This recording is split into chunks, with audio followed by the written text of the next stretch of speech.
নমস্কার, কেমন আছেন সবাই? আবারও একটি নতুন ব্লগে সবাইকে স্বাগত জানাই।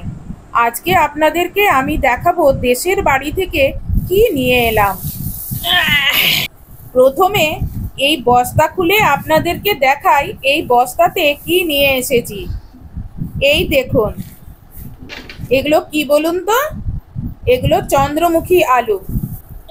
এই আলুগুলো এভাবে ঢেলে রাখলে হাওয়া বাতাস লাগবে, তাহলে এগুলো অনেকদিন পর্যন্ত ভালো থাকবে, সহজে পচে যাবে না। আর এক জায়গায় জড়ো করা থাকলে এগুলো পচে যাবে।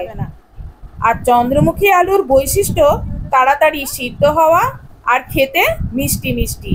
আর এই দেখুন, এগুলো নিয়ে এসেছি, এগুলো গাছ থেকে পড়া নারকেল। এগুলো পাকা নারকেল, এর ভেতরের মালা অনেক বড়। এগুলো পরে যখন ছাড়াবো তখন আপনাদের সঙ্গে শেয়ার করব যে নারকেলটা কিরকম এনেছি আর ভেতরটা কিরকম পুড়েছে। আর এই প্যাকেটে কি বলুন তো, কমলা কমলা রং। চলুন প্যাকেটটা খুলে আপনাদেরকে দেখায়। এটা আমাদের তাল গাছ থেকে পড়া তালের মাড়ি বা পিউরি বা পাল্প। আপনারা এটাকে কি নামে ডাকেন আমাকে সেটা লিখে জানাবেন। শাশুড়ি বলেছেন তালের মাড়িটা হাঁড়িতে সর্ষের তেল গুলিয়ে হাঁড়িতে ঢেলে গরম করতে হবে। ওহ, কি ভারী! উফ, দাঁড়ান আগে তালের মাড়িটা হাঁড়ির মধ্যে ঢেলে নিই।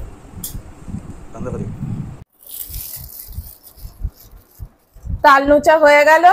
এবারে এটা গ্যাসে গরম করে নেব। গরম করে এটাকে কিছুক্ষণ ফুটিয়ে নেব, দিয়ে তারপরে এটা ঠান্ডা করে ফ্রিজে রেখে দেব। আর যখন রোদ দেখব তখন এখান থেকে বের করে আর থালায় মিলে রোদে তালসত্ত্বটা বানিয়ে নেব। তারপর তালসত্ত্বটা ফ্রিজে রেখে সারা বছর ধরে তালসত্ত্ব থেকে তালের পাল্প বানিয়ে বিভিন্ন রকম খাবার বানিয়ে খাবো। এই দেখুন, আমি প্যাকেটে প্যাকেটে ভরে নিয়েছি। দিয়ে এগুলোর ঢাকাগুলো লাগিয়ে দিলাম। আস্তে আস্তে করে ভালো করে এয়ারটাইট পাত্রে রাখবেন, যেন একটুও বাইরের বাতাস না ঢোকে, সেই রকম প্যাকেটে করে ভরে রাখবেন। আর বাতাস লাগলে না ভেতরে জল মতন জিনিসটা হয়ে যাবে, তখন এগুলো ধোঁয়া ফুটে যাবে।